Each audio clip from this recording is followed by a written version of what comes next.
నువ్వు నటుడు, దర్శకుడు, రచయిత.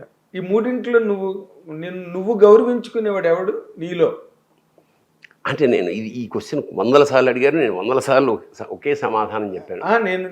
ఎప్పుడే అదే నేను అంటున్నా, అదే సమాధానం ఇంకోలే అడుగుతారు, నీకు అది ఇష్టమా ఇది ఇష్టమా, అది అదే ఇష్టం అంటే గౌరవం, సెన్స్ అదే.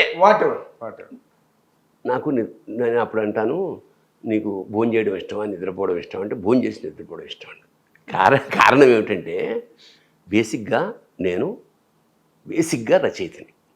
రచయితగా ఎంటర్ అయితే అవకాశాలు, మన నటుడిగా ఎంటర్ అయితే అవకాశాలు ఉండవు కాబట్టి రచన అనే షీల్డ్తో ఎంటర్ అయ్యాను నేను. ఇక నాటకాలు ఇచ్చామండి, ఫస్ట్ నటుడిని నేను. అవును. మరో గత్యంతరం లేని దశలో రాళ్లపల్లి గారు చెన్నైకి వెళ్ళిపోతే మా సమాజానికి ఏ రచయిత లేకపోవడం వల్ల ఆపద్ధర్మ రచయితగా ఎంటర్ అయ్యాను నేను. అది నాటకాలు రాశాను. నాటకాలు సక్సెస్ అయ్యాక ఇప్పుడు సినిమాల్లో ఎంటర్ అయినప్పుడు వేషాలు అయితే తిరగాలి మనం. ఇండస్ట్రీలో డైరెక్ట్గా ఎంటర్ అవ్వగలిగిన ఒకే ఒక్క ఛాన్స్ ఉన్నవాడు రైటర్. ఇంకే డిపార్ట్మెంట్ అయినా నువ్వు ఎవరిదన్నా మా అసిస్టెంట్గా ఉండాలి. వీడి దగ్గర అద్భుతమైన కథ ఉందండి, బాగా రాస్తాడంటే ఇంకేవాడు డైరెక్టర్ అయినా సరే ఇంకో దగ్గర చేయాలి, ఎడిటర్ ఇంకోటి దగ్గర చేయాలి, మ్యూజిక్ డైరెక్టర్. బట్ ఒక రైటర్కి అవకాశం ఏమిటంటే రైటర్ ధడే నెక్స్ట్ రైటరే వాడు అలాగా రైటర్గా ఎంటర్ అయ్యా. ఆ సినిమాలు రాసా, ఈ సినిమాలు రాసి నాలుగో లేడీ స్టైలర్. ఎప్పుడైతే లేడీ స్టైలర్ సక్సెస్ అయిందో వంశీ గారిని, ఇంకా నేను వెనక్కి తిరిగి చూసుకోవాలి. ఆ తర్వాత తెలిసింది చాలామందికి, నువ్వు డైలాగులు బాగా చెప్తున్నావు కదా, నువ్వే చేయొచ్చు కదా వేషం అన్నాడు వంశీ. నేను చెప్పలేదు, నేను యాక్టర్ నేను చెప్పలేదు. పోలీస్ వేషం నువ్వేసే బాగా చెప్తున్నావు కదా అన్నాడు. తర్వాత మళ్ళీ దొరబాబు ఇది ఇంకా బాగుంది కదా వేషం చేసేయను, మెయిన్ వేషం అది కనక మహాలక్ష్మి రికార్డింగ్ డాన్స్. సో బేసిక్గా నటుడే ఈ షీల్డ్ పట్టుకుని వెళ్ళాను అట్లా రచయితని. ఆ ఫీల్డ్కి వచ్చిన తర్వాత చూసి మనం సంపాదిస్తున్నాం, అన్నీ వస్తున్నాయి, కానీ ఎందుకు సాటిస్ఫాక్షన్ లేదు? జాబ్ సాటిస్ఫాక్షనే తప్ప జాబ్ సాటిస్ఫాక్షన్ లేకపోతే ఇంకెందుకు వేషాలు వేస్తున్నాం? ప్రపంచ సినిమాని పరిశీలించాం, ఎందుకంటే ప్రపంచ నాటకాన్ని పీజీ డిప్లొమా థియేటర్ ఆర్ట్స్ చూశాను. ఇంత ఉందా నాటకం, ఇంత విస్తృతం ఉందా దీని వెనకాల?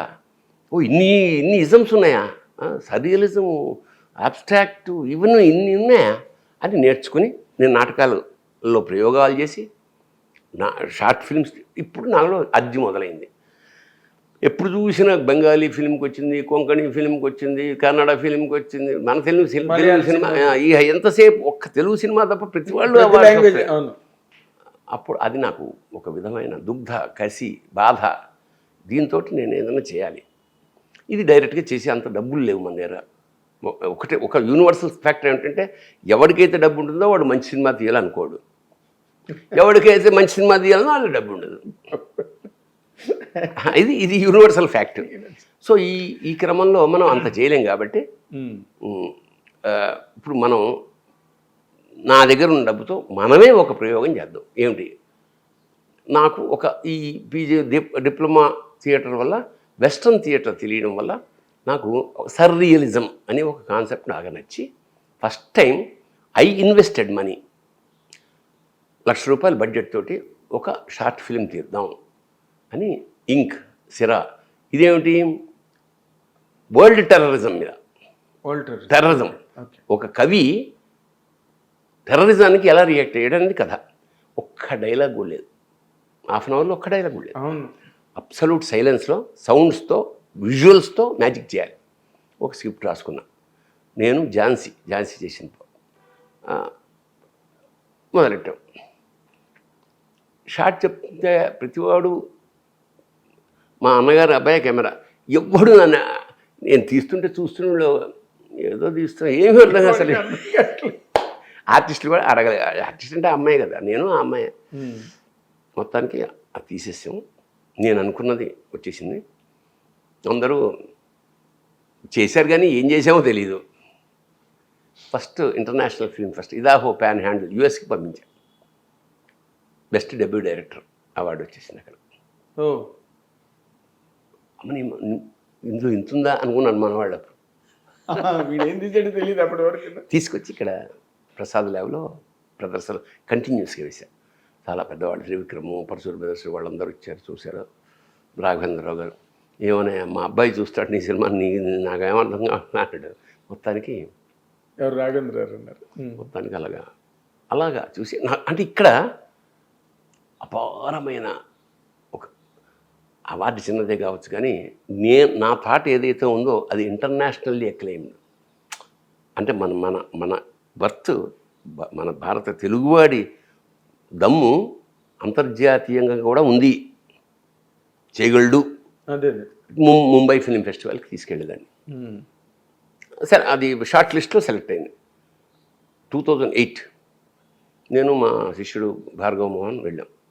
వాడు 2 ఫ్లైట్ టికెట్లు ఇచ్చాడు ఇద్దరికి, నాకు అసిస్టెంట్ డైరెక్టర్ ఎవరన్నా రండి అని. 1 వీక్ ఫెస్టివల్, అన్ని విదేశీ సినిమాలు అవి ఇవి. అప్పటికి ఈరోజు మన సినిమా అక్కడ ఆ రోజు అనౌన్స్మెంట్ రిజల్ట్స్ ఈ షార్ట్ ఫిల్మ్స్. అప్పుడు నేను పానేస్తుండేవాడిని. అది ఏదో జరుగుతుంది, ఏదో అనౌన్స్మెంట్ వచ్చింది. సార్ సార్ సార్ అంటాడు, చెప్పు మందే సార్ ఏం మందాడు చూడండి సార్ అని చేస్తే ఇంక్ best director, best debut director.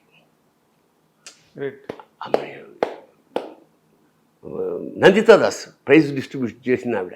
అమ్మాయి అంతకుముందు నేను కమ్లీ అనే సినిమాలో యాక్ట్ చేశాం. కమ్లీ సినిమా పేరు.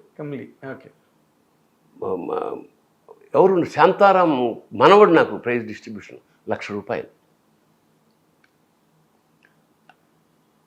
అది అందుకున్నాం. ₹1,00,000 చెక్కు నందితా దాస్ ఇస్తూ మేము వీడితో నేను అంత ముందు आपके साथ मैं काम करा ना, ఓ డైరెక్టర్, నువ్వు డైరెక్టర్ కూడా టైప్లో.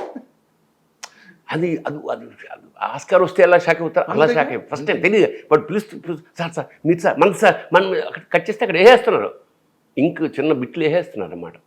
అట్లాగా షార్ట్ ఫిల్మ్కి.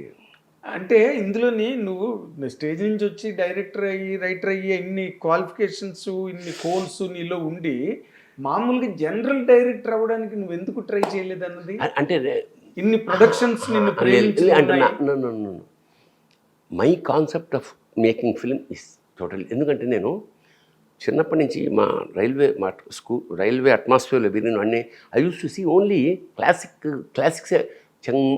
చెమ్మీను, చెండ ఇలాంటి సినిమాలు మలయాళం వాళ్ళతో వెళ్ళేవాడిని. మా ఎదురుగుండా మలయాళీస్ ఉండేవాళ్ళు. సో నాకు క్లాసిక్ సినిమాలు చూడడంలోనే మజా అనుభవించేవాడిని. ఈ కమర్షియల్ సినిమాని అసలు నాకు ఇవాళ నువ్వు 100 కోట్లు ఇచ్చి సినిమా తీయమంటే నేను కొబ్బరికాయ కొట్టి వెళ్ళిపోతాను, నా వల్ల కాదు. So that is not my cup of tea. నేను చేసిన ఏదో ఒక ప్రయోగం చేయకపోతే నేను చేయలేను.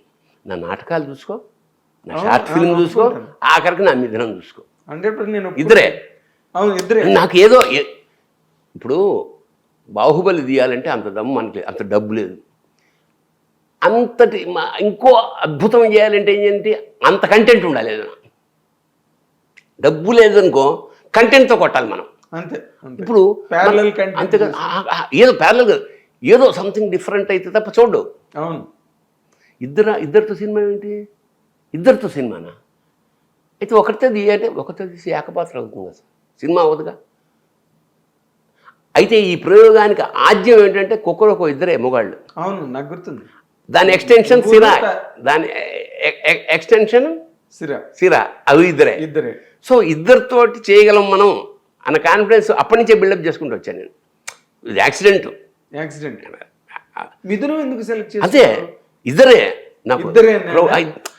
ఇద్దరితో ఇన్ని చేయగలిగాను కదా. ఇద్దరితో యాక్చువల్గా 3 క్యారెక్టర్స్ ఉంటారు అందులో. మిథునంలో ఒక కుర్రాడు ఉంటాడు, వాడి పాయింట్ ఆఫ్ వ్యూలో చెప్తారు, వాడిని పక్కన పెట్టేసి ఆ డైరెక్టర్ అంటాడు. 2 క్యారెక్టర్లు అక్కడ. యాక్చువల్గా 3 ఉంటాయి క్యారెక్టర్స్ శ్రీరమణ రాసిన దాంట్లో. సో యాజ్ అ డైరెక్టర్ నేను ఎంటర్ అయిపోయి ఇక్కడ నాకు తృప్తి వచ్చింది. 2 వేషాలు, ఒకటే లొకేషన్, బయటికి వెళ్ళరు, ఎవళ్ళని రానివ్వరు. యాజ్ గివెన్ సర్కమ్స్టాన్సెస్ అంటారు. మాకు థియేటర్ ఆర్ట్స్లో ఈ రూమ్ ఇచ్చానే నీకు, ఇందులో నువ్వు ఉన్నావు, పలానా కుర్రాడు ఉన్నాడు, ఏం చేస్తారో చేయండి, మమ్మల్ని నవ్వించండి లేదా మమ్మల్ని ఏడిపించండి లేదా మమ్మల్ని భయపెట్టండి అంటాడు. దానికి టైం ఇస్తారు, 15 నిమిషాలు మనం చేయాలి. ఎక్స్టెంపోర్ అది అలవాటైంది. సో నేను నెక్స్ట్ జనరేషన్ డైరెక్టర్స్ కూడా చెప్పేది ఏంటంటే, నీకు ఒక దర్శకు ఒక నిర్మాత నేను 10 లక్షలు ₹1 కోటి ఇస్తానయా సినిమా చెయ్యి అంటే, ఆ 1 కోటి చాలు అనకు, చెయ్యి. That is given circumstances. కోట్లు అద్భుతం చేయి. ది బెస్ట్ కోటి ఇచ్చేవాడు ఎవడు? పాసిబుల్. నిన్ను నమ్మి ₹1,00,00,000 ఇచ్చేవాడు ఎవడు? 100 లక్షలు. కోటి అంటే కోటి 2 అక్షరాలు కాదు, 100 లక్షలు. ఎగ్జాక్ట్లీ. సో గివెన్ సర్కమ్స్టాన్స్ ఎంత ఇస్తే, నీకు ఎంత పిండిస్తే, ఎంత పెద్ద రొట్టె చేయగలిగితే, ఎంత రుచికరమైన రొట్టె చేయగలిగితే, ఎంత అందమైన రొట్టె చేయగలిగితే, ఎంత అవకాశం ఉంటే అంత చెయ్యి. కానీ బట్ వెరీ సర్ప్రైజింగ్లీ నువ్వు వర్మ లాంటి డైరెక్టర్తో శివలాంటి స్క్రిప్ట్కి రాసిన వాడివి, నిన్ను అసలు ఆ వర్మ కూడా ఇన్ఫ్లుయెన్స్ చేయలేపాడా ఈ కమర్షియల్ సినిమా పాయింట్? లేదు, అంటే నాకు అసలు మొదటి నుంచి దాన్ని మైండ్ రిజెక్ట్ చేసింది. అంటే ఫార్ములా కదా, ఇంకా ఈ ఫార్ములాలో వెళ్ళాలి. ఒక కామెడియన్, హీరో ఫైట్లు కొట్టుకుంటా. బట్ వర్మ వేరే స్కూల్ అదే తెచ్చినా కూడా అప్పుడు అడాప్ట్ చేసినట్టు అవుతుంది కదా, నా సొంత థాట్ కాదుగా. నాకు అంతర్మథనం, అంతర్మథనం, ఘర్షణ, అది ఎవడు చేయని తెలుగు ఎవడు చేయడానికే కదా మనం వచ్చింది ఇక్కడికి. అఫ్ కోర్స్ బట్ ఇది కమర్షియల్ వరల్డ్ కదా. అవును, అందుకనే చేయలేదు. ఒక సినిమా 10 ఏళ్ల తర్వాత చేయకపోవడానికి రీజన్ ఏమిటి? కమర్షియల్ వాల్యూ చేయలేకే. నిన్ను ఎవరు అడగలేదు కూడా. బోల్డ్ మంది అడిగారు, నేను చేయలేను. నా it's not my cup of tea. I will utterly 100%. నాకు తెలీదు. అంటే హీరోల దగ్గర నుంచి పిలిపి వచ్చిందా లేక ప్రొడ్యూసర్లే కదా? ప్రొడ్యూసర్ మీరు మీకు ఎందుకు ఎన్ని కోట్లు కావాలి, ఫలానా హీరోకి చెప్పండి. నేను చెప్పలేను. అట్లా నవ్వేస్తాడు హీరో నేను చెప్తుంటే కదా. నా సబ్జెక్టులు అన్నీ అలాంటివి. హిట్ టీవీ యాప్, ఇందులో short news, live news, entertainment shows, movies, digital magazines తో పాటు మీ జిల్లా వార్తలను కూడా ఫ్రీగా చూడొచ్చు. ఇంకెందుకు ఆలస్యం, వెంటనే హిట్ టీవీ యాప్ ని డౌన్లోడ్ చేసుకుని ఫ్రీగా ఎంటర్టైన్మెంట్ పొందండి. Hit TV app. Hit TV app. Please download hit TV app. Hit TV app ని ఫ్రీగా డౌన్లోడ్ చేసుకొని ఎంజాయ్ చేయండి. మీకు నచ్చిన ఎంటర్టైన్మెంట్ కోసం హిట్ టీవీ యాప్ ని ఫ్రీగా డౌన్లోడ్ చేసుకొని ఎంజాయ్ చేయండి. హిట్ టీవీ యాప్ని డౌన్లోడ్ చేసుకుని ఆస్వాదించండి, ఆశీర్వదించండి. ఇంతమంది సెలబ్రిటీలు హిట్ టీవీ యాప్ ని డౌన్లోడ్ చేసుకోండి అని చెప్తున్నారంటే ఎంత మంచి యాప్ ఆలోచించండి. అమెరికా అమెరికాలో చదవాలనుకునే వాళ్ళకి విశ్వసనీయమైన పేరు మన శౌర్య కన్సల్టెన్సీ. UK లో 1 year masters. UK లో 1 year masters. 2 years work permit up to 5 years visa. Contact Saurya Consultancy. Contact 89851 89851.